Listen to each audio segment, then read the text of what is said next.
안 쉬어봤죠?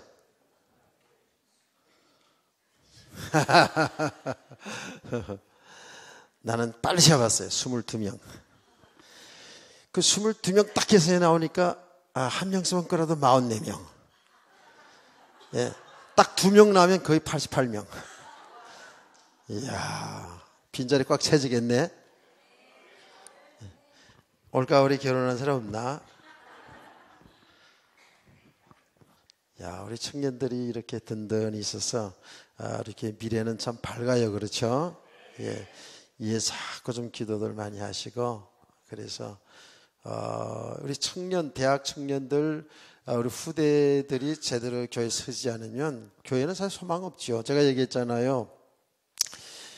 이 유럽 교회를 제가 많이 이렇게 순방을 쭉 해봤는데 정말 옛날을 추억하더라고요. 옛날에 참 교회 많았는데, 특히 영국의 그 존 웨슬리가 그 감리교 창사죠. 그 목회했던 그 교회 갔는데 90대 할머니가 혼자 나와서 평일날이에요. 기도하는데 우리랑 대화를 이렇게 쭉 하는 가운데 그 옛날을 그렇게 추억하더라고요. 교회가 그냥 꽉 차고 막 북적북적하고 막 항상 그렇게 좋았다는 얘기를 쭉 하는데, 지금 이렇게 거의 노인들만, 그 유럽의 큰 교회들이요, 거의 노인들만 이렇게 있어요. 그리고 젊은이들은 다 밖에 나가고, 참 이 안타까운 일인데, 이게 굉장히 중요한 것이 이게 복음과 이렇게 다 밀접한 관계거든요. 정말 그런 현상을 보면서 또 우리 한국 교회에 지금 그런 현상들이 쭉 있잖아요. 점점 이제 주일학교가 자꾸 줄어드는 거예요. 제가 얘기했잖아요. 제가 주일학교 담당할 때만 해도 성경학교 하면 한 400~500명씩 모였어요. 꽉 찼어요. 그냥 400~500명씩 모이고, 보통 주일학교 많은 교회들 100명, 200명 다 이렇게 있었거든요. 당연히 학생들도 꽤 있고, 근데 점점 주일학교가 자꾸 쓰는 거예요. 자식들 안 나니까. 특별히 우리 지금 한국애가 전 세계에서 자식을 낳는 게 제일 안 낳고 있어요. 두 사람이 가서 최소한도 아까 제가 2명 얘기했잖아요. 앞으로 10장 가면 옛날에는 내가 3명 꼭 얘기했거든요. 3명을 낳아야지 고스톱을 쳐도 재미가 있다고 제가 그러면서 3명을 낳아야 된다고 강조를 하지 않았습니까? 근데 그래도 2명은 낳아야 돼. 어쨌든 2명은 낳아야 되거든요. 근데 지금 우리나라가 둘이 결혼해가지고 하나, 수학적으로 보면 1.2랍니다. 1.2. 수학적으로 계산해보면. 그러니까 거의 1명 낳는다는 거예요. 그러니 점점 가면 갈수록 인구가 줄잖아요. 그래서 인류학자들이 우리나라 연구한 걸 보니까 앞으로 제가 몇 년도는 기억 안 나지만 대한민국엔 나라가 없어진다는 거예요. 나라가. 우리 지금 한민족을 자랑하는데 지금 다민족에 되어가고 있지만 나라가 말하자면 씨가 마른다는 얘기 아닙니까? 그러니까 젊은 사람들은 조금 더 힘내시고 자식들을 낳아야 되고, 우리 청년들 결혼을 꼭 하시고, 그리고 아기들은 꼭 2 이상 낳으시고. 아멘. 그냥 웃지요? 그냥 웃어요. 자, 이게 다 지금 넓은 의미에서 보면 하나님의 말씀을 거역하는 일이고요. 이게 참 복음을 바로 이해하지 못하는, 바로 알지 못한 일에서 이런 일들이 다 연관되어서 이런 현상도 일어난다고 봐요. 그렇죠? 성경은 뭐라 그랬습니까? 생육하고 번성하고 땅에 충만하라 그랬어요. 그걸 정부가 다스리라는 거예요. 우리 하나님의 사람들이 둘은 좀 작다. 3명 이상 꼭 낳아야 될 것 같아. 그래가지고 하나님 말씀 이루어야 되잖아요.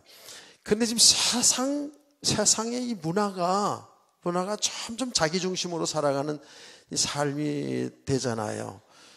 전에도 얘기했습니다만은 예, 우리나라 가족 제도를 전 세계에서 제일로 꼽았거든요. 예, 제가 그 초등학교, 중학교 때만 해도 우리 동네는 한 집에 4대씩 같이 사는 집들이 있어요. 4대까지. 그 집에는 결혼해서 자식을 낳아야 분가를 해주는 거예요. 그러니까 사촌들끼리 사는 거야. 그래서 보통 16명, 20명 막 이렇게도 사는 집이 있었어요. 그래서 어릴 때도 그 이야기 들었어요. 아목이 엄마는 맨날 도시락 푸는데 한 개, 두 개씩 빼놓고, 그렇잖아요. 그 도시락 탐을 나다 보면 꼭 한 명, 두 명 빼놔가지고 도시락 챙기다가 내 도시락 없네 그러고 막 울고 난리를 친다는 이야기를 듣고 그랬거든요. 우리나라 가족제도가 이렇게 참 좋았단 말이에요. 그래서 그 한글학자가 그런 이야기를 하는 걸 제가 들었는데 무슨 얘기냐 하면 이런 얘기더라고요. 우리나라에 이제 남자들이 자기 아내를 말할 때 내 샥시 혹은 내 아내, 내 부인, 나의 처 이렇게 얘기하지 않냐고 우리 아내 이렇게 표현을 많이 한다는 거예요. 한국 사람들은. 근데 우리 아내가 아니잖아요. 내 아내지. 그렇잖아요. 뭐 우리 아내 그러면 이상하잖아. 사실 알고 보면. 여러 사람이 아내야? 내 아내지. 그런데 그런 말이 어디서 듣느냐 하면 며느리가 들으면 온 가족의 어머니가 되는 거야. 그러니까. 그래서 그런 가족제도에서 나온 단어라는 거, 우리 아내라는 말이 그 집의 며느리가 되면은 온 가족의 중심이 된다는 거예요. 그분이. 며느리가. 예. 우리 며느리, 우리 큰엄마, 여러 사니까 우리 작은엄마. 그러잖아요. 우리 작은엄마, 우리 큰엄마.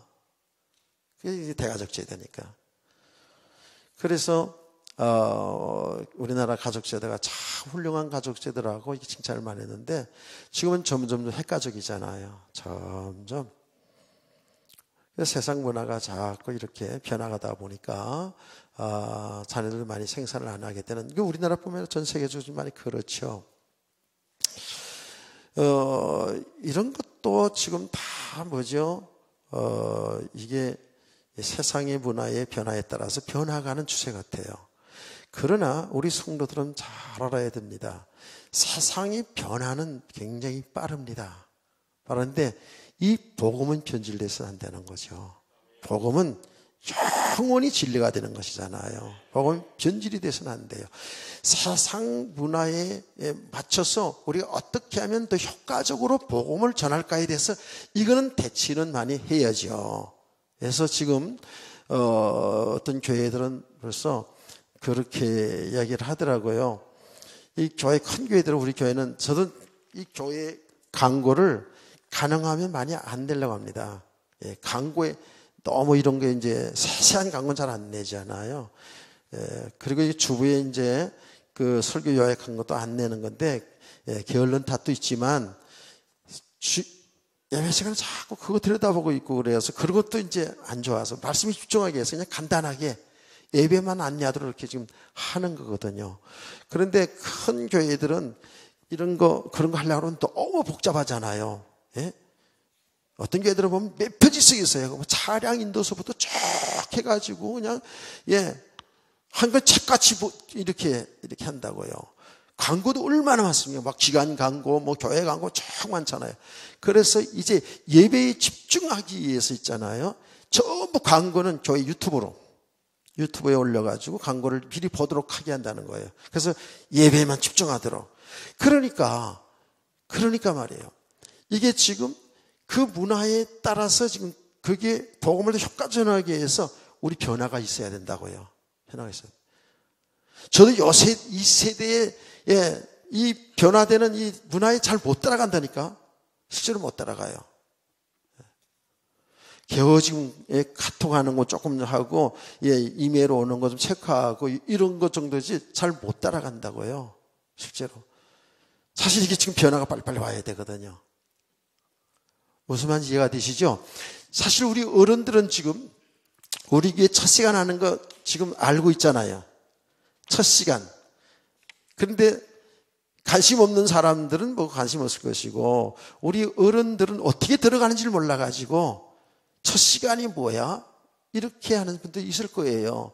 유튜브에 딱 들어가면 우리 부목사가 매일 새벽 예배, 새벽이 아니라 이 첫 시간 일어나자마자 말씀을 묵상할 수 있도록 그리고 기도할 수 있도록 말씀과 기도 제목을 내고 있잖아요. 이걸 활용하면 얼마나 좋아요. 저도 제일 먼저 일어나자마자 제일 먼저 그거부터 이렇게 본다고요. 짧은 메시지에 그 기도 제목까지 주고 찬양은 내가 잘 몰라서 난 안 들어요. 그거 들을 시간 놓고 그래가지고 하여튼 그렇게 듣는다고요. 너무 좋아요. 그러니까 이렇게 변화가 돼야 된다니까. 변화에 적응을 할 수 있어야 돼요. 저도 지금 굉장히 잘못합니다. 그런데 지금 이렇게 시차례 같은 데 보면 우리 밑에 50대들 있잖아요. 전부 이거 핸드폰 가지고 다 이용해요. 전부 다. 엄청 빨리 적응해 나가요. 근데 그런 데서 벌써 세대차가 나는 거야. 딱 세대차는 나는 거예요. 그러나 이 변화되는 물결 속에 변화에 적응하면서 그것을 효과적으로 복음을 전하는 일, 우리가 이 세상 살 때 효과적으로 살아가는데 빨리빨리 적응을 할 줄 알아야 돼요. 나이가 많아도요. 아멘. 난 자꾸 나이 많다고 우리 자꾸 이제 하게 되면 점점점 세월 지나가다 보면요. 뒤처지게 되는 거예요. 그래 지금 은행 거래도 전부 다 이제 이 휴대폰 가지고 다 하잖아요. 은행 거래 같은 것도요. 지금 종이 통장 가지고 가면 혜택도 못 받아요. 종이 통장은 혜택을 받는 게 있어요. 이 통장 아니고 이 휴대폰이나 이런 걸로 하는 거는 혜택을 받는데 그건 못 받아요. 그러니까 이렇게 그 은행 같은 데 가보면 거의 나이 많은 사람들이 은행에 와 있죠. 종이 통장. 저도 이제 그 축에 들어가가지고요. 종이 통장 이렇게 확인하고 이러는 게 아직도 좀 더 편해요, 사실은. 근데 제가 지금 하는 게 뭐냐면, 그 은행에 통해서, 리버라는 거 있죠. 그거로 돈 보내요. 야, 그거 되게 편리한데? 진짜 편리해요. 편리하더라고. 예전에는 그게 안 돼가지고, 아내한테 시켜가지고 시차례 같은데 뭐 누구한테, 또 혹시 이제 결혼식 내가 못 가면 이제 축의금 이제 대신 보내게 하고 보내고 이런 거 하잖아요. 그러면 우리 아내가 또, 이거 해요. 근데 그건 좀 복잡하더라고 하는 거 보니까 난 복잡한 별로 싫어하거든요. 뭐 전화로 하는 거야 하는데 뭐 비밀번호를 갖다가 이렇게 보고 마치고 뭐 이렇게 하더라고. 전화로 하는 거예요. 어쨌든 연행은 안 가.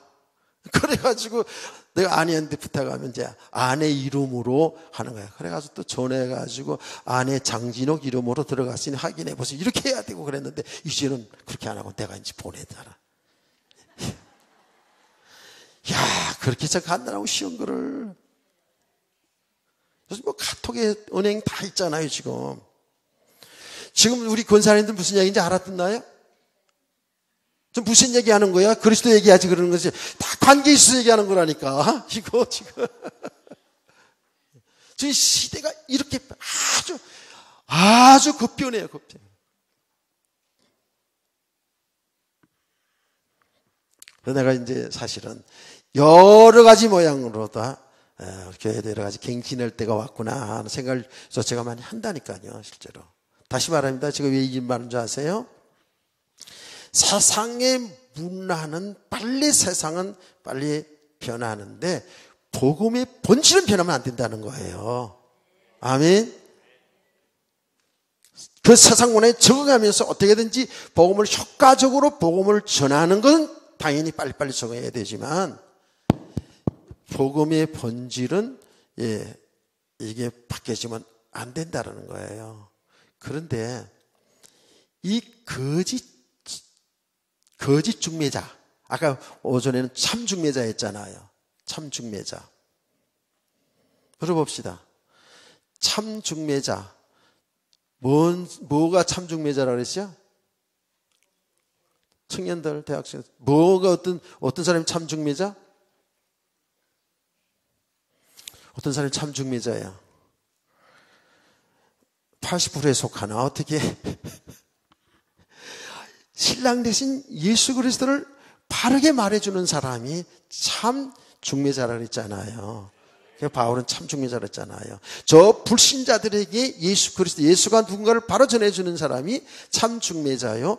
구원받은 성도들이 아직도 혼돈 속에 있어. 그래서 계속해서 그리스도를 말해서, 아, 그리스도가 내 신랑이었구나. 그 신랑 맞네. 늘 듣던 그 예수님이 나의 주인, 나의 신랑이 맞구나. 예.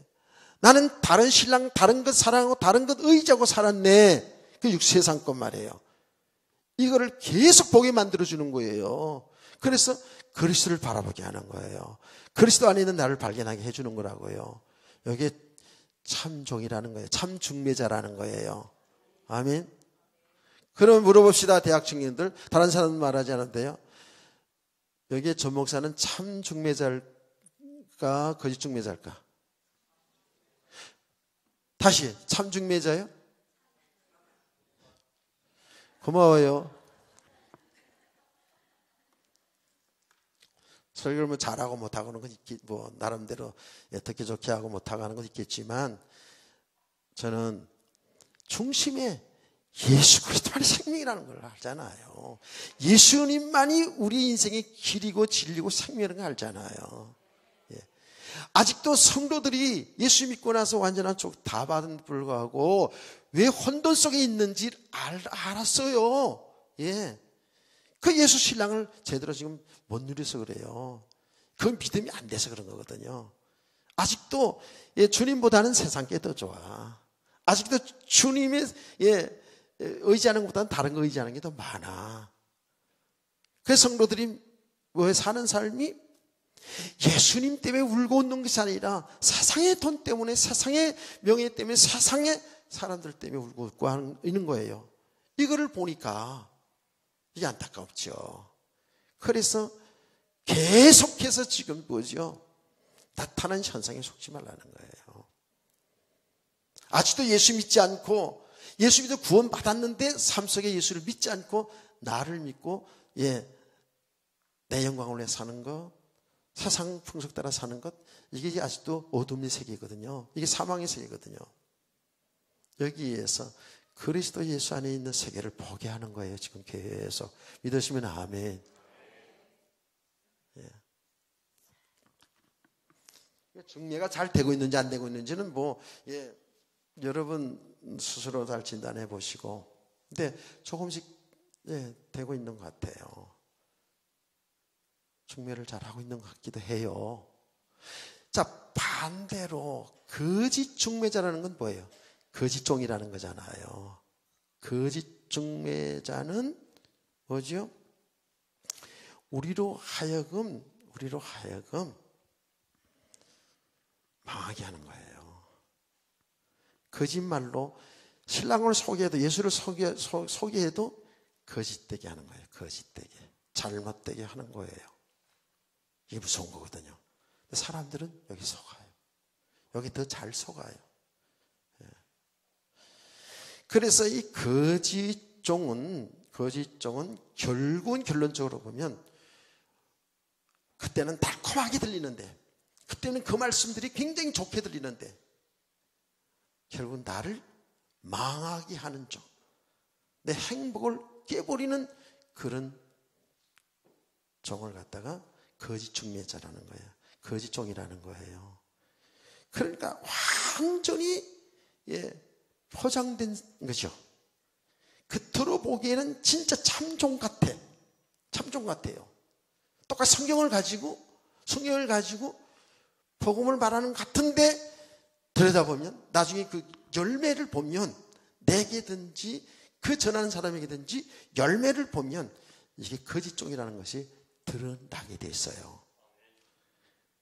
그런데 우리가 그 열매를 보기까지 가게 되면 우리 인생이 실패하는 거예요. 주의 종도 성도도요. 이해가 되시나요? 그래서 우리가 정말 제대로 이제 잘 분별을 하셔서 참 종인지 거짓 종인지, 참 중매자인지 거짓 중매자인지, 우리를 정말 그리스도 앞으로 오게 하기 위해서 쓴소리 단소리 다 하면서 그리스도가 참 신랑인 것을 보게 하는, 발견하게 하는 참종인지, 아니면 달콤한 말로 그리스도를 얘기하는 것처럼 보이는데 우리를 사탄에게, 마귀에게 갖다 주는, 속이는 자인지, 이게 잘 분별할 수가 있어야 된다 그 말이에요. 깨닫기를 축복합니다. 지금 그래서 아까 여러분을 통해서 문화 얘기한 것도요, 이게 다 사실 알고 보면 속는 거거든요.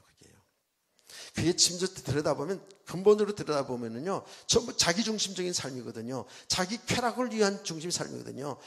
자기들 살아가는데 실질적으로 부부가 살아가는데 그 침돌이 된다고 생각하기 때문에 자식을 안 낳는 거거든요. 사실은요. 성경 낳아야 되는데 이런 것들이 다 뭐예요? 이 속고 있는 거라는 거예요. 이해가 되시죠? 자, 여러분 여기 말씀을 한번 볼게요. 거짓 종이에요. 거짓 중매자는 나타난 어떤 모습인가 하는 것을 보겠습니다. 12절 말씀이니까 나는 내가 하여온 그대로 앞으로도 하리니 그 기회를 찾는 자들이 그 자랑하는 일로 우리와 같이 인정받으려 하는 그 기회를 끊으려 함이라. 이 말이 좀 헷갈리게 싹 나와 있습니다. 하는 이런 말이에요. 거짓 선지자들이 말이에요. 여기 거짓 선지자들이에요. 거짓 종들이고 거짓 성도일 수도 있어요. 성도들은 뭐죠? 어때든지 하나님과 단절되게 만드는 거예요. 하나님과 관계를 자꾸 끊게 만들어요. 그러니까 하나님과 관계를 끊게 만드는 그 내용 속에는 뭐죠? 참 종인 바울 사도와 성도들로 하여금 어떻게 하든지 관계가 끊어지게 만드는 거예요. 아주 교묘하게. 그 내용들은 다 앞에 쭉 나와 있어요. 교묘하게 자기들은, 내가 새벽에도 좀 전했는데요.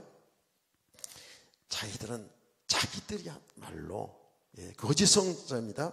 참종이고, 바울 사도는 저건 사도 예루살렘의 교회 추천도 못 받고, 저건 설교도 잘 못하고, 은사도 없고, 뭐 여러 가지로다가 해서 자꾸 바울 사도의 사도권을 인정하지 않게 하고, 그렇게 성도들을 이간질을 자꾸 시키는 거예요. 성도들을 불신앙을 자꾸 만드는 거예요. 바울 사도가 사도로 인정되지 않으면 어떻게 된다? 바울이 전한 복음이 부여되는 거잖아요. 그렇지 않아요? 여러분, 바울 사도가 아닌 것으로 되어지면 바울 사도가 여태까지 전한 복음도 다 부여가 되는 거잖아요. 바울 사도가 거짓 종이라면, 거짓 사도라면 그가 전한 복음도 거짓이 되지는 거잖아요. 그러니까 이 거짓 선지자들이요, 계속해서 거짓 종들이 성도들에게 집요하게 바울 사도를 자꾸 건드리는 거예요. 자꾸 끊어버리려는 거예요. 대적하게 만드는 거예요. 그래서 파가 생기지 않습니까? 여기에 성도들을 위해 주는 쫙 하는데 그게 거짓 선지자라, 거짓 종이라는 거예요. 여러분요, 혹시 구원을 받았어도 성도들 간에도, 저는 목회하면서 쭉 봤거든요. 성도들 신앙을 세워주는 척, 성도들을 위해 주는 척 하면서 불신앙을 만든 사람이 있어요. 거기 사단이 심부름하는 자입니다. 이건 여러분이 잘 들어야 될 말씀이에요. 실제로 주의 종뿐만 아니에요. 성도들도 정말 조심해야 되는 게 뭐냐 하면, 여러분이 불만이 있을 때, 어려움을 당할 때에 여러분을 찾아가서 바르게 복음을 전해주면서 바르게 신앙을 이렇게 지도해 주는 사람이 있는가 하면, 여러분 불평불만, 교회에 대한 불평불만, 상처가 있을 때에 그걸 위로해 주는 척 하면서 불신앙을 탁 심어주는 사람이 있어요. 그 어려움 당한 사람에게 찾아가서 위로해 주는 척 하면서 불신앙을 딱 심어주는 사람들이 있다고요. 이거는 사단에게 속고 있는 일이에요. 저는 그래서 같이 망하는 건 봤거든요. 많이 봤습니다. 실제로 교회 안에서. 그런데 이 두 가지 측면이에요. 그런 사람은 보면은 결국은 예수 믿지 않는 사람일 수도 있고, 예수를 믿어도 아직도 아주 너무 복음이 안 된, 너무 불신앙의 사람, 이런 사람들이 있어요. 하나님을 대적하는 사람이에요. 거짓종이에요. 이런 것이.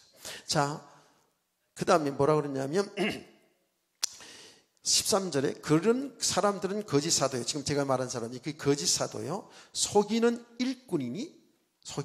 이런 사람들이 자기를 그리스도의 사도로 가장하는 자들이라. 가장하는 거예요. 가장. 이 사단의 특징이잖아요. 가장하는 거, 포장하는 거, 가장하는 거예요. 자, 14절 다 같이 보세요. 시작.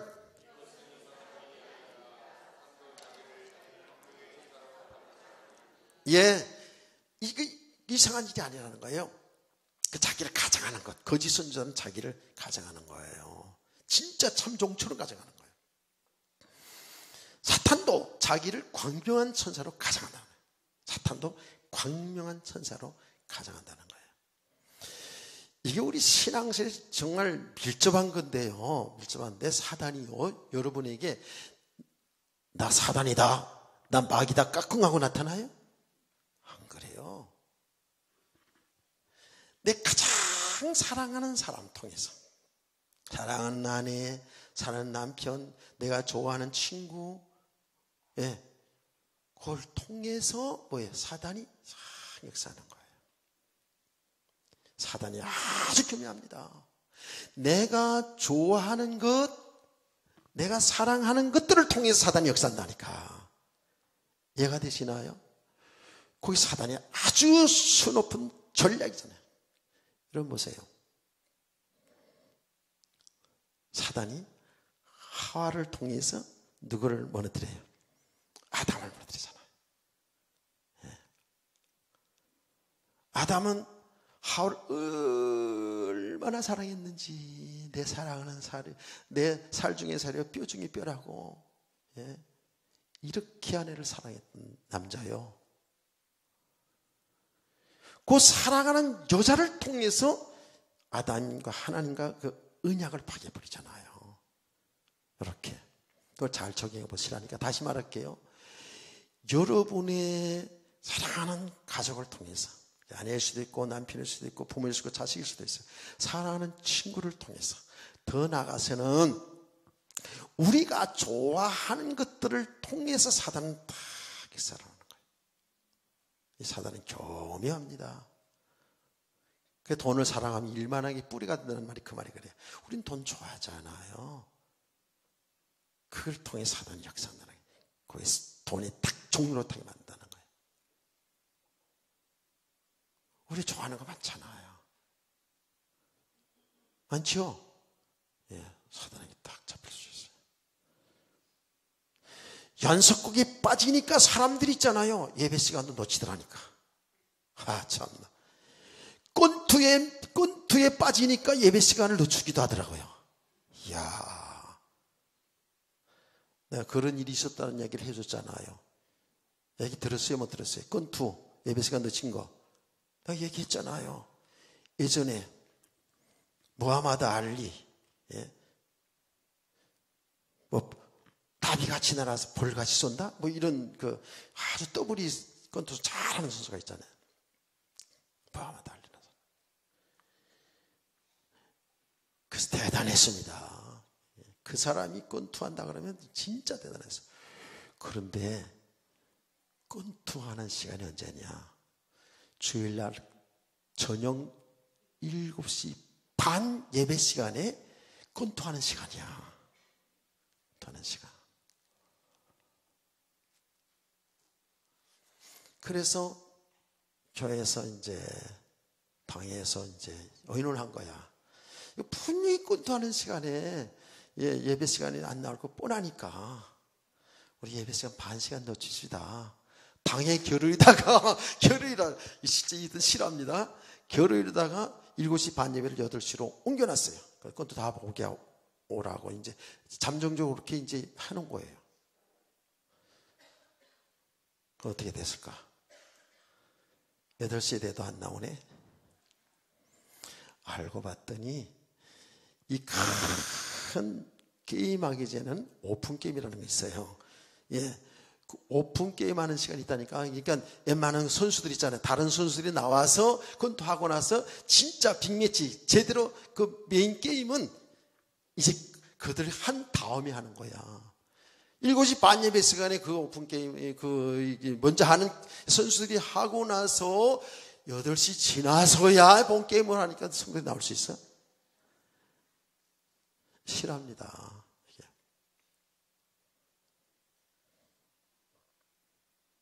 해달기를 축복합니다.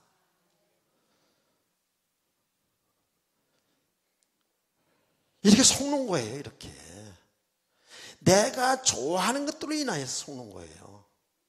여러분 뭐 운동 좋아하지 말라는 게 아니에요. 그게 빠져버리면 안 되는 거예요. 연속극도 봐야지. 뭐 당연히 봐야죠.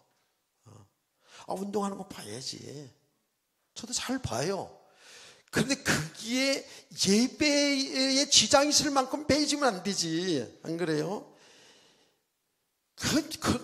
많이 있었어요. 실제로 그런 게 많이 있었어요. 목사님들 통해 얘기 다 들었어요. 옛날에 무슨 그 연속극인가 뭐 할 때 그 예배 시간을 겹치고 그러면 성도들이 그냥 주는 거야. 예배 시간에. 내가 좋아하는 사람, 내가 좋아하는 것들을 통해서 누가 역사하냐면 사단이 역사해야 돼. 하니까 그게 한두 분이 아니란 말이에요. 거기 계속 좋아하는 게 빠져버리다 보면 거기에 완전히 영적 문제가 오는 거예요. 그래서 제가 얘기하는 거예요. 항상 얘기하잖아요. 쉽게 술 한 잔 먹었다고 지옥 가 그런 건 아니지만 술은 우리 정신을 혼미케 하는 건데 이걸 계속 하다 보면 어떻게 된다? 사단이 역사를 하게 됐어요. 이건 100%입니다. 나는 그 현장을 똑똑히 봤다지 않습니까? 100%입니다. 알코올 치료하는 그 중독 치료하는 데 가서 봤더니 똑같아. 그냥 다 같아. 다 영적 문제가 가지고요. 마귀 소리 다 하고 있더라니까요. 잡힌 겁니다. 그래서 술, 마약, 우리들이 육신적으로 좋아하는, 쾌락적으로 좋아하는 것, 이게 전부 거기 빠져버리면. 그래서 여러분, 성적인 쾌락도요, 거기 빠져버리면 그 죄인지도 모르고요, 거기 빠져들어가는 거예요. 죄인지도 모르고요. 그래서 어마어마한 죄들을 범하게 되는 거예요. 그게 처음부터 나는 그렇게 해야 되겠다 그런 사람 없겠죠. 그런데 그게 나를 기쁘게 하고 좋게 하는 것, 이런 것들 모든 것을 거기 이제 한두 번 빠져버리기 시작하면 그게 잡혀버리는데 왜냐면 영적 문제가 버리는 거예요. 이상하게 되는 사람이에요. 그래서 우리 성도들이요, 참 이게 이런 것이 굉장히 분별력이 없어가지고요, 가까운 사람을 통해서 내 신앙을 무너뜨리잖아요. 정찰해야 돼요. 우리는 종종 저와 여러분들이 이런 실수를 할 수 있어요. 전부 내 생각, 내 기준 속에서 모든 걸 말하기 때문에 그래요. 그래서 가장 가까운 사람에게 신앙을 실수시키는 것이 있다는 거예요. 그래서 제가 여러분들에게 무슨 자랑하려고 그런 게 아니라, 교회에서 여러 가지 돌아가는 일을 아내에게 그 얘기 안 한다고. 밖에서 있던 일들도 이야기할 거 있고 안 할 게 있거든요. 신앙에 손해되는 이야기는 잘 안 해요. 안 합니다. 계속 잘못된 것 듣다 보면은요, 불신앙이 탁 생기거든요. 잘 깨달아지는 애가 있기로 합니다. 우리 대학 청년들 잘 알아야 돼요. 이렇게 사단은 이렇게 가장하는 거예요. 광명한 천사로, 좋은 사람으로, 내게 좋게 해주는 것으로 이렇게 가장해서 우리를 무너뜨리는 거예요. 여기서, 거짓종이거든요. 15절 말씀 보니까 그러므로 사탄의 일꾼들도 자기를 의의 일꾼으로 가장하는 것이 또한 대단한 일이 아니라 그들의 마지막을 그 행위대로 되리라. 이렇게 가장을 한다고요. 포장을 한다고요. 그래서 제가 이 다운에서 흉내를 내잖아요. 굉장히 거룩한 척하면서 모습도 거룩한 척하고 성경도 이렇게 다 끼고 그러면서 사람에서 성도들 보면 할렐루야 뭐 이렇게 그런 거짓종들도 있어. 아니 그건 거짓종이라기보다도 참 그게 그렇게 훈련이 돼서 그런지도 모르겠어요. 나는 그 닭살이더라니까. 그 진짜로 성품상도 안 맞아. 옛날에 그런 친구 하나 있어가지고요. 예, 다 이렇게 정장 입은데도 하얀 모시 옷으로 있잖아, 여름에. 모시 옷으로 다 입고요.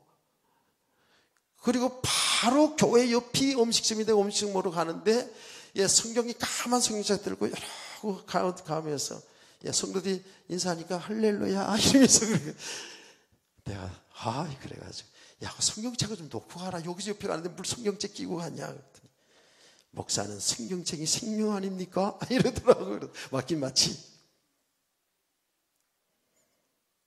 사람이 사단의 종이라는 게 아니라 뭔가 이렇게 자꾸 우리가, 예, 포장하는 거 좋은 거 아니에요. 그래서 제가 얘기했잖아요. 여러분, 아멘 이렇게 시켜야지. 아멘, 그것도 좀 포장이잖아.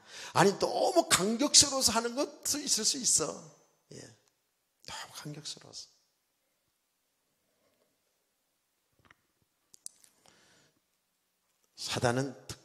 사단이 뭐 이렇게 결국은 거짓으로 가장해서 우리를 망하게 하는 거예요. 사실 결국 어디로 우리를 끌고 가냐면 사단으로 끌고 가는 거예요. 지옥으로 가게 하는 거예요. 그렇게 믿으세요? 예. 오늘 지금 읽은 내용이 그렇다고요. 자, 그러면, 예, 사단이 하는 일은 결국적으로 우리를, 예, 이 거짓 종이 하는 일은 결국은 우리로 하여금 신앙을 불신앙으로 만들어서 삶을 실패하게 만들고 우리로 하여금 사단으로 이끌어가는 이 일을 누가 하냐 하면 거짓 종들이 하는 거예요. 거짓 종교장이라는 거예요. 이게 완전히 사단에 속은 사람들이죠. 그렇죠?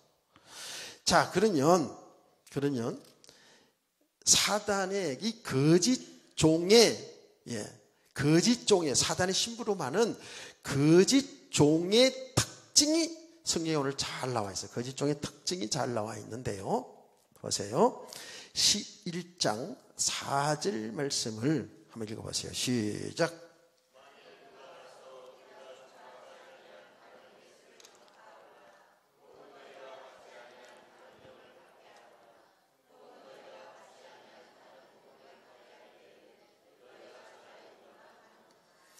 예, 여기에 정확히 나옵니다.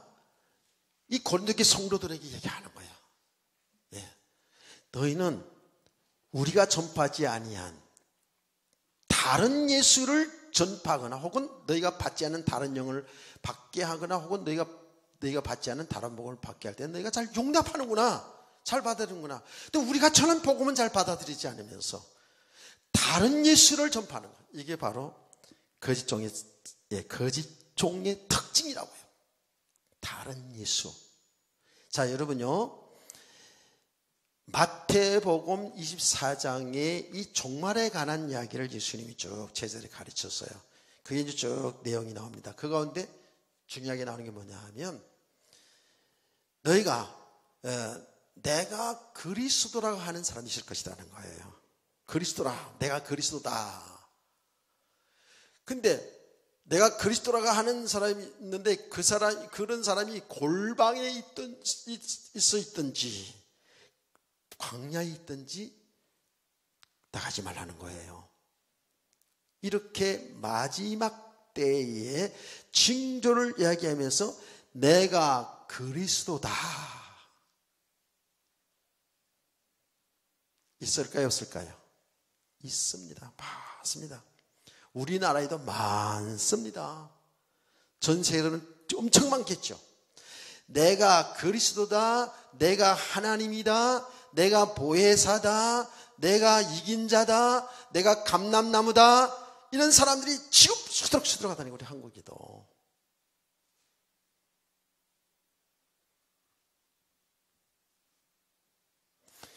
이 지방교회 월치만이라는 사람이, 이 교회가 이단인데, 중국의 사람 이단인데, 나 그분의 책을 많이 읽어봤어요. 그분은 뭐라 그런지 아세요? 우리 예수 그리스도 믿는 사람 예수와 연합된 자잖아요. 그렇기 때문에 우리가 그리스도다 이렇게 얘기해요. 그리스도라는 거예요.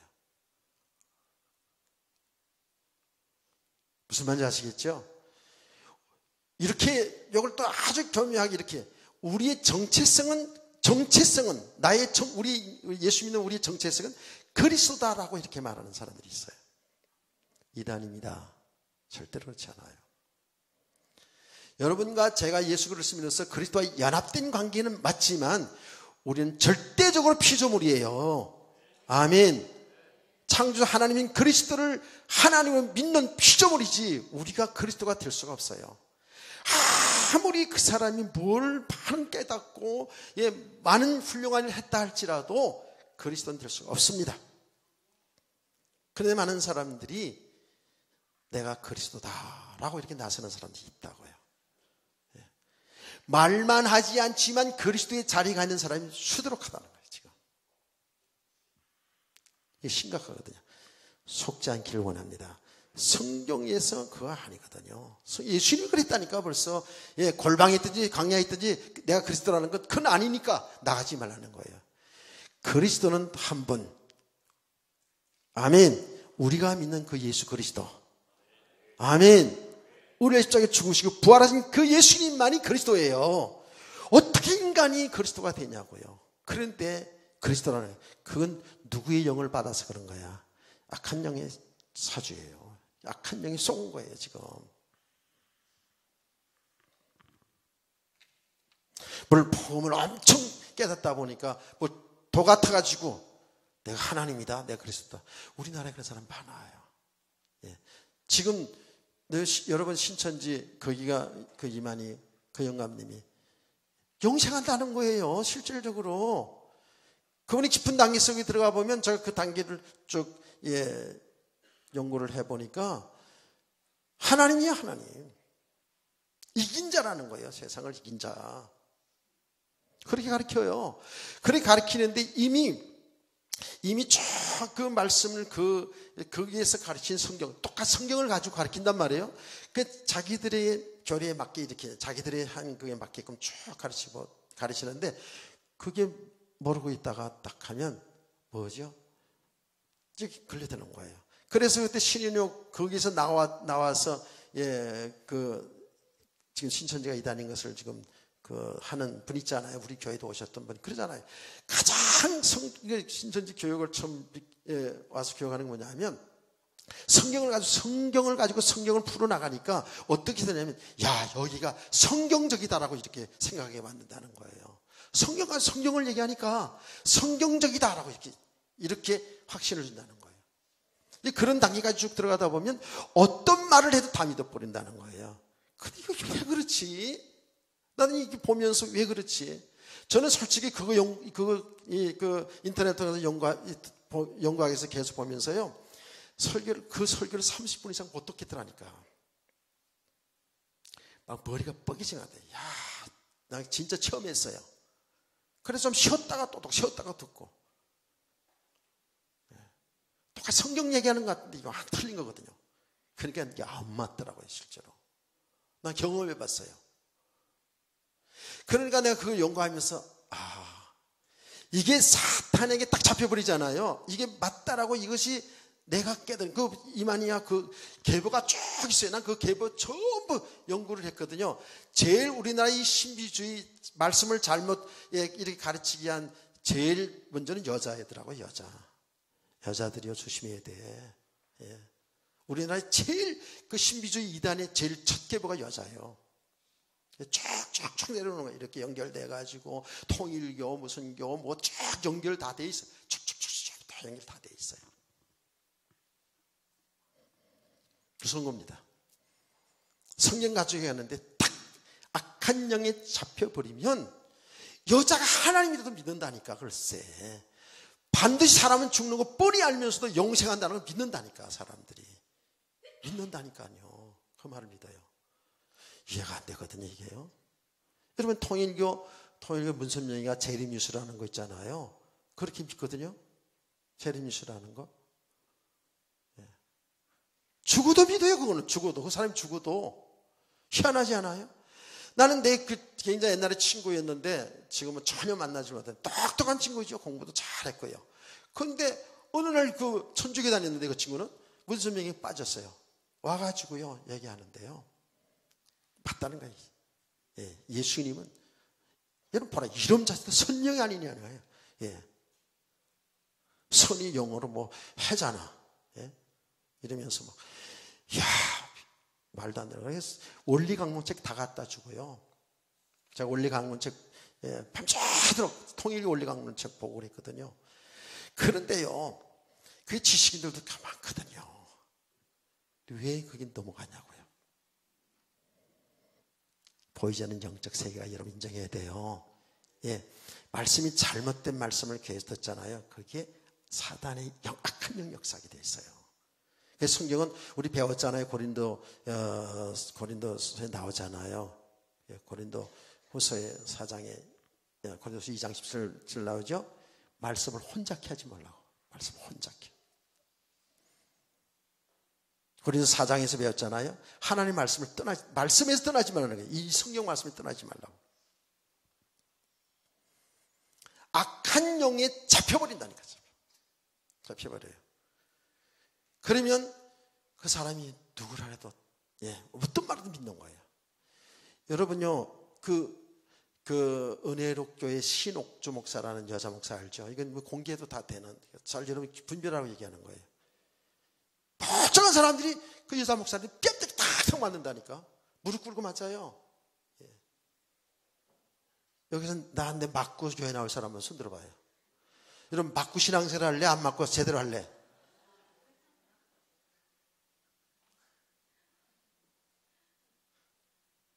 유민이 회장님 목사님한테 맞고 신앙생활 할래? 안 맞고 제대로 할래? 안 맞고 제대로 하겠대. 잘 생각했어. 그런 식이라니까. 그래서 막 아주 여러분 못 빼고 무식한 사람들 이게 아니라니까. 예. 그 사람들 그냥 무지해서 그런 거 같지? 아니에요. 예. 세상적인 리터들이에요. 그런데도 무릎 꿇고 그냥 뺨 때렸는데 동영상 다 나왔어요. 그 사람이 정하는 저 피지 어디가 뭐 거기가 천국이라고 거기 다 가가지고요 노예 생활하고요. 희한하죠. 그거요 부부지간에도요. 예? 막 둘이 나와가지고 뺨때기 막 때리는 거 부부지간에도 자식이 부모를 때리게 한다니까. 악한 영이 들어갔다고요. 세상에나. 나는 학교 다닐 때 선생님들이 나 손 아파 너희들 때리는 것도 내가 손이 아파 그러면서 나와가지고 둘이 뺨 때리고 때리게 하잖아. 이지수 선생님 해봤어요? 안 해봤어요? 이지수 선생님 안 해봤지? 여자 선생님들은 안 하잖아. 남자 선생님들은 그래요. 예. 근데 우리 학교 다닐 때 윤아목의 선생님이랑 여자 선생님이 있는데 가늘퍼요. 내가 때리기 나도 힘들어. 둘이 나와가지고 때리게 해요. 그럼 둘이 이제 친구끼리 이렇게 앉아서 막 장난을 들켜서 나온 거잖아요. 때려. 그러면 하나가 살짝 탁 때려. 그냥 살짝 이렇게 때려. 예. 그렇게 때리는 거 말고, 그리고 선생님이 내려서 기타를 딱 때려. 요렇게 때려. 그러면 이제 한쪽에가 딱 때리잖아. 오, 이거 봐라. 또 딱 때려. 나중에 진짜로 그냥 치고받고 하잖아. 여러분, 보험생이라서 안 해봤지? 옛날에 우리 학교 다닐 때 그렇게 해서 했다고요. 아니 세상의 교회 안에서 이런 일이 어디 있냐고요. 그런 게 있다니까. 지금 한국 교회에. 그래서 한국 전교단의 이단이라고 정죄받았죠. 그럼 사기치다가 지금 징역 지금 살고 있잖아요. 지금. 그게 왜 그러냐 여러분 잘 알아야 돼. 이게 영적인 세계라니까. 예. 성경 말씀인데 잘못 들어가면 이 안에 잡혀버린다 그 말이에요. 그래서 내가 멀쩡하게 내가 예수다. 내가 하나님이다. 내가 보혜사다 이렇게 하는 거예요. 그 이만희 영감도 보혜사라 그러잖아요. 또 우리 교회에 신천지 없죠? 신천지 있으면 손 들어봐. 내가 이런 신천지 얘기만 하면 언젠가 2번이나 그랬다니까. 유튜브에 올라가서 게시 중지 당하고 그랬어요. 그래서 신천지가 우리 안에 있나 어떻게 된 거나. 이게 이단이에요. 잘못된 거예요. 거짓종이에요. 아멘. 그리고 거짓종의 특징이 뭐냐 하면 예수가 이 땅에 육체로 온 것을 부인하는 것이 그게 거짓종입니다. 무슨 말인지 아시겠어요? 우리가 믿는 예수 그리스도는 우리가 똑같은 육체를 가진 분이에요. 그렇죠? 하나님이 인간으로 이 땅에 오셨어요. 성자 하나님 인간으로 이 땅에 오셨다고요. 아멘. 그 인간의 몸을 가졌는데 그분은 하나님이셔. 우리는 이렇게 믿는 거예요. 주는 그리스도시고 살아계신 하나님의 아들입니다. 그럴 때에 그 예수는 우리가 똑같은 사람인데 하나님이라는 고백이거든요. 아멘. 그분이 우리 구세주라는 것을 고백하는 거거든요. 그런데 거짓 선지자들, 거짓 종들은 예수님이 육체로 온 것을 부인하는 자들이에요. 요한 2서 1장 7절 말씀이 정확히 나오죠. 그렇죠? 요한 2서 1장 7절 말씀. 여러분 대표적으로 우리나라에서 예수님을 그 육체를 인정하지 않는 이단 단체가 어딘지 아세요? 시간 없어서 한 군데만 얘기할게요. 여호와 증인입니다. 여호와 증인은 예수를 그리스도 하나님의 아들 그리스도 그 예수 그리스도를 인정하지 않아요. 그냥 피조물로 있습니다. 피조물로 그리스도를 인정하지 않아요. 자, 시간이 많이 가므로 그리고 뭐라 했죠? 혹은 너희가 받지 않은 다른 영을 받게 하거나 혹은 너희가 받지 않은 다른 복음. 이 다른 영을 받게 한다라는 것은 이따 치유에 관한 얘기할 때 좀 얘기를 할게요. 그 다음에 다른 복음을 받게 할 때는 너희가 잘 용납하는구나. 다른 복음이에요. 그러니까 성경을 가지고 복음을 얘기하는데 달라요. 다르게 한다고요. 이게 문제예요. 구원을 이야기하는데 근본적으로 들어가 보면 달라요. 안 와요. 내가 엊그제도 얼마 전에도 그런 분을 만났어요. 굉장히 신령하다고 그러면서 소개를 해줘가지고 언어도 능통하고 그런다 해서 딱 이야기를 만나보니까 하는 이야기가 달라요. 우리는 예수 그리스도 믿으면은 어떻게 해야 된다? 믿으면은 우리 새로운 피조물이 되잖아요. 새로운 피조물이 되는 거예요. 이거는 하나님이 재창조의 역사예요. 우리의 그 하나님 형상 그거는 죄로 인해서 망하게 된 우리는 그대로 있어요. 그런데 예수 그리스도 믿음으로 말미암아서 새로운 피조물, 새 창조 역사가 일어난 거거든요. 우리 예수 그리스도 믿는 것은 그야말로 재창조 역사라고 그래요. 재창조의 역사라고. 재창조 역사라고 얘기한다고요. 근데 그분은 그렇게 얘기하지 않더라고요. 지금까지 창세기 전부터 시작해가지고 우리를 예수 그리스도 믿어서 구원받는 것이 새 창조 역사예요. 새 창조 역사라는 거예요. 그건 다 그림자예요. 그냥. 무슨 말인지 이해를 되는지 안 되는지 잘 모르겠는데 그렇게 얘기하더라고요. 창세기 3장 문제 이런 거 다 없애는 거야. 그냥 이런 건 전부 뭐예요? 예수 믿어서 구원받는 그것을 위해서 달려온 거예요. 모든 것이 있는 거야. 그것이 진짜 새 창조라는 거예요.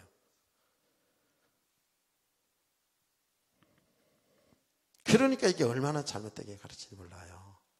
딱 잡혀서가지고 조금 몇 마디 해보니까 통하지 않아요. 그런 사람들은 되게 창세기 3장 제 문제 안 다룹니다. 제 문제를 안 다뤄요.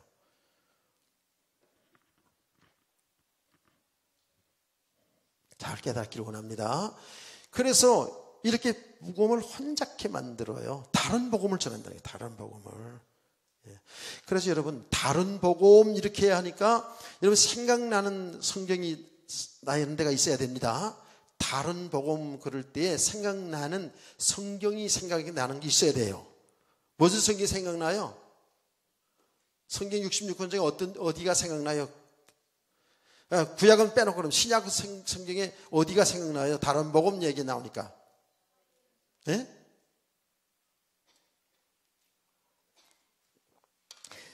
얼굴 보니까 내가 빨리 얘기하고 빨리 끝내라는 것 같은데. 그래서 알았어요, 그럼. 응? 자, 다른 복음. 초대교회 성도들이 대부분 그랬는데 바울 사도가 갈라디아서에 편지하는 서신서에 나오잖아요. 갈라디아서 1장 1절에서 9절 말씀 보면 이런 이야기를 한다고요. 갈라디아 교회 성도들에게 우리가 전한 복음 외에 다른 복음을 전하는 자가 있다면 하늘에서 내린 천사라도 저주를 받을 것이다 그랬어요. 얼마나 강력하게 했는지 몰라요. 다른 복음을 전하는 자가 있으면 저주를 받을 것이라는 거예요. 그럼 바울이 전한 복음이 뭐예요? 바울이 전한 복음이 뭐예요? 예수 그리스도예요. 예수 그리스도의 십자가 죽음과 부활을 통해서 우리의 영원한 생명의 길을 열었다는 이 복음이거든요. 아멘. 그런데 다른 복음을 전하는 자들이 있었단 말이에요. 그 예루살렘 교회에서 이 거짓 선지자들이 내려와가지고 말하자면 쉽게 말하면 예수만 믿어서 구원받는 게 아니다. 너희가 할례도 받고 율법을 지켜야지만 구원받는다라는 거예요. 여기 다른 복음이에요. 다른 복음. 다르게 전하는 거예요. 성경을 가지고. 지금도 똑같은 거야, 지금도요. 예.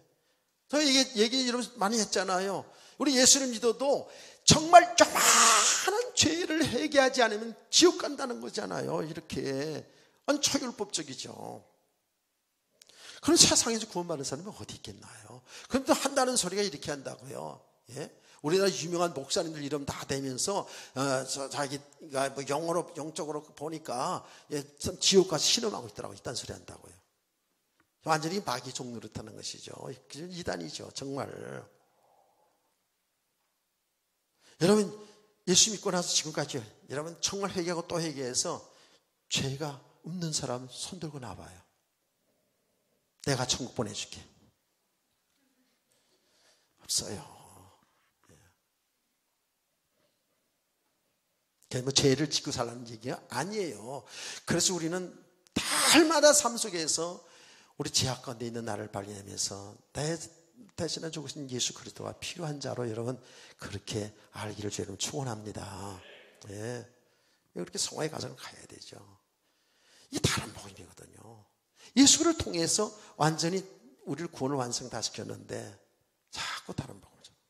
굉장히 율법주의자들이 많잖아요. 이게 다른 복음이에요. 율법이 필요치 않다는 게 아니라고요. 율법을 통해서 구원의 길을 이루는 게 아니에요. 아멘. 율법의 기능에 대해서 제가 너무나 말씀드렸잖아요. 이 시간 다 얘기할 수 없고요. 다른 복음 또 이런 거예요. 말하자면 아주 신비주의 빠져나. 신비주의. 이게 다른 복음이잖아요. 여러분 모든 은사는 하나님이 복음을 전하는 일 때문에 주신 것인 줄 믿으세요. 예. 다른 복음이 뭐예요? 특별히 지금 한국과 전 세계 교회에 다른 복음 같은데 아닌 것. 전부 기복주의 말씀. 이건 똑같은 세계 종교하고 똑같은 거예요. 복 받는다는 거지 자꾸만. 우리는 이미 다 복을 받았는데. 예수 믿는 사람이 이미 복을 받았는데. 이 복이라는 개념이 뭐라 그랬어요? 생명이라는 뜻이거든요. 영생 얻은 거거든요. 아멘. 그래서 제가 여러분들이 잘 뭐 알고 저도 잘 이렇게 알지 못하는 내용이지만 성경을 통해서 그 생명이라는 것, 히브리 말로 그 생명이라는 뜻, 바라크라는 뜻이라고 제가 얘기했잖아요. 그게 생명 복음. 그게 복이에요, 복. 아멘. 그러니까 아브라함이 그 복을 하나님 약속했는데 그 복을 육신의 복으로만 생각했다니까. 그러니까 신앙생활 실패하는 거거든요. 그런데 참 그리스도 예수 안에 모든 보화가 이미 다 감춰져 있는데 그게 이미 예수 믿는 사람은 완전 축복인데 뭐예요? 자꾸만 그렇잖아도 육신의 것 그거 바라보고 살아온 우리들에게 자꾸 육신적인 걸 바라보게 한다. 이거는요 속는 일이라는 것을 깨닫기를 바랍니다. 속고 있어요. 속고 있어. 제가 여러분에게 얘기했잖아요. 여러분이 다 육신적으로 다 성공되고 육신의 복 받기를 원하는데 그게 신앙의 목적이 아니라는 거예요. 아멘. 말씀에 순종하는 것도 기도하는 것도 봉사하고 헌신하는 것도 그것을 육신에 잘 되고 육신에 복 받는 걸 이걸 치중해서 하다 보면 이게 안 되면 어떡하려고요. 우리는 이미 예수 믿음으로 완전한 축복 다 받은 우리 성도들이 하나님이 주신 그 은사와 하나님 주신 모든 여러분의 성공과 하나님 주신 모든 그 복들을 주의 영광을 위해서 주의 생명전환 일 속에서 살기를 주의 이름으로 축원합니다. 아멘. 어떤 믿음의 산을 다 보시라고요. 요셉도 예수도 한나도 다 그걸 다 깨달은 거예요. 이제 하나님 잘 섬기니까 잘 믿으니까 내가 이렇게 복 받았구나 하는 그 수준에 있다가 나중에 알잖아요. 어떻게? 아하, 하나님이 구원하신 하나님의 일 때문에 나를 총리에 앉혔고 나를 왕의 자리에 앉혔고 나를 왕의 자리에 앉혔고 할렐루야. 이거를 알게 되는 거예요. 그냥 좀 무조건 그냥 축복받아 한다고. 예수 믿으면 만사형통 뭐 이렇게 돼버리면 성도 신앙생활 완전히 혼잡하게 만드는 거거든요. 다 속는 일이에요. 그리고 뭐가 안 되지면 나가 자빠지는 거죠. 왜 예수 믿는데 왜 이러냐고 이렇게 되거든요. 다른 복음이에요. 이게요. 그리고 이제 마지막으로 이제 하면 더 많은데 자, 이 거짓 종들의 특징 중에 또 하나가 뭐냐면 이게 말씀이 혼잡케 하는 거, 다른 복음을 이렇게 자꾸 해서 혼잡케 하는 거예요.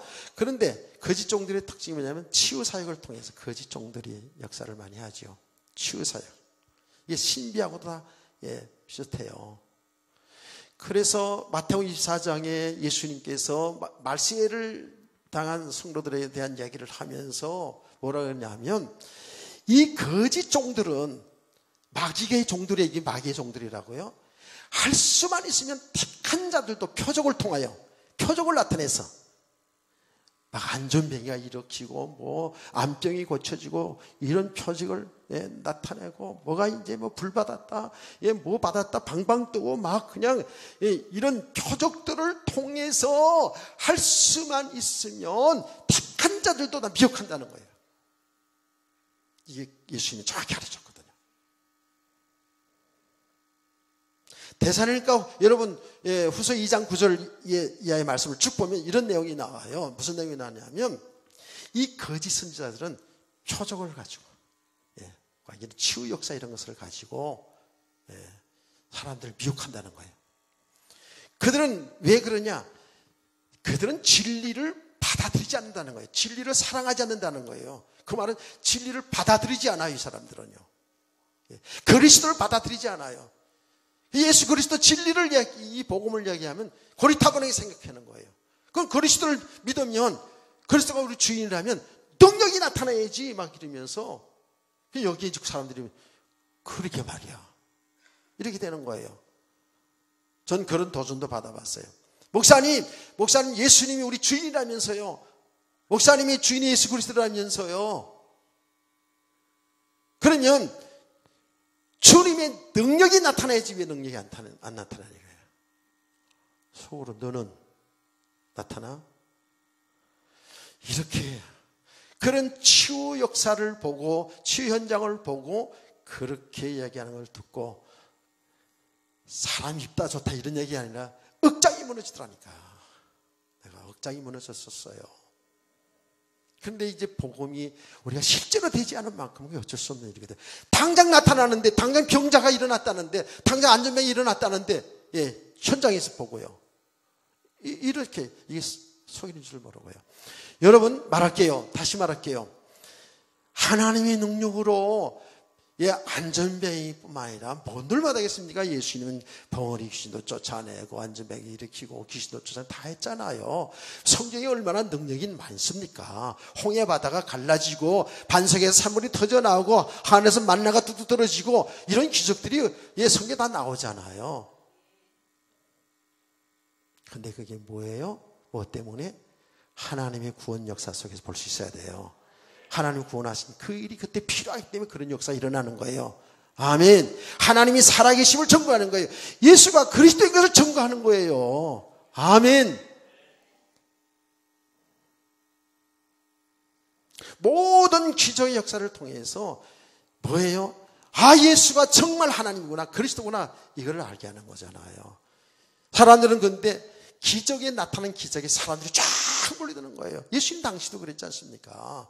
예? 오병의 기적의 역사가 일어나니까 사람들이 떡 먹고 배부른 까닭 예수님을 따라다니면서 예수 임금을 삼으라고 그랬잖아요. 그게 아닌데.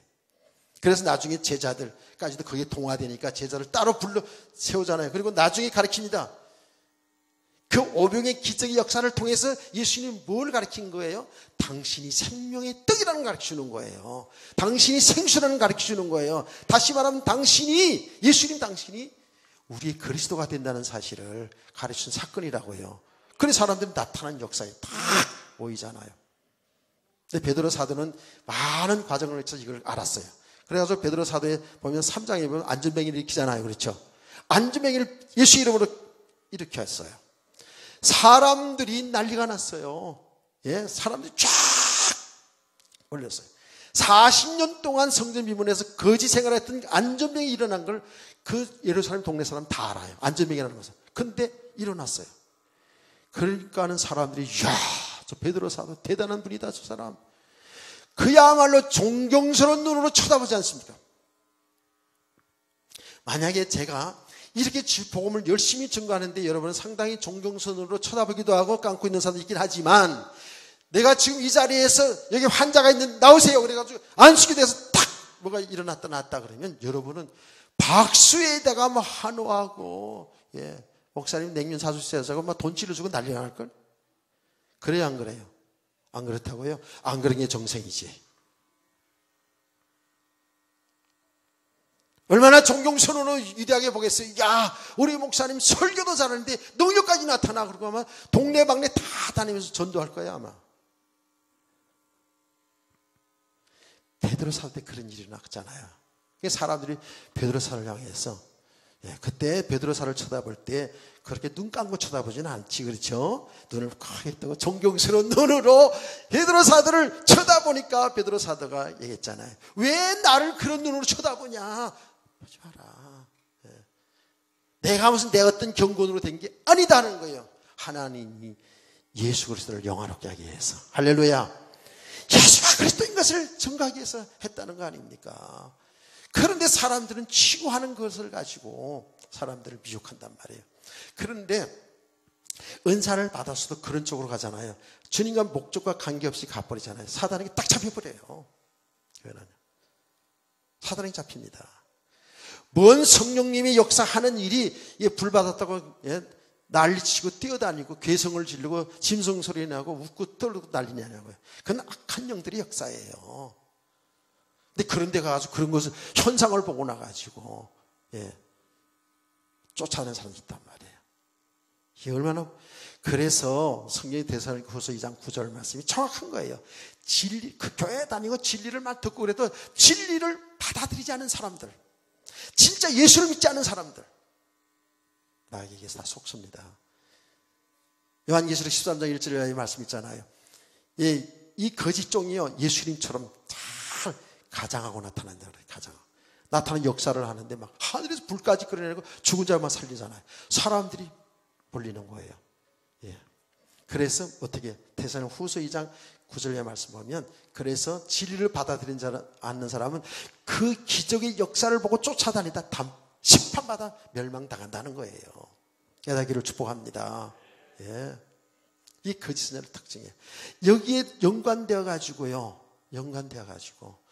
이런 역사를 하는 사람들, 그 역사 그렇게 하지 않은 사람이라도 돈을 또 많이 요구한다고요. 물질과 함께 아주 복잡하죠. 그 얘기를 하면 한참 더 걸려가지고 이렇게 거짓 선자들의 특징이 나타나요. 잘 분별하시기 바랍니다. 저와 여러분은 정말입니다. 매일매일 들어도 예수 그리스도 아멘.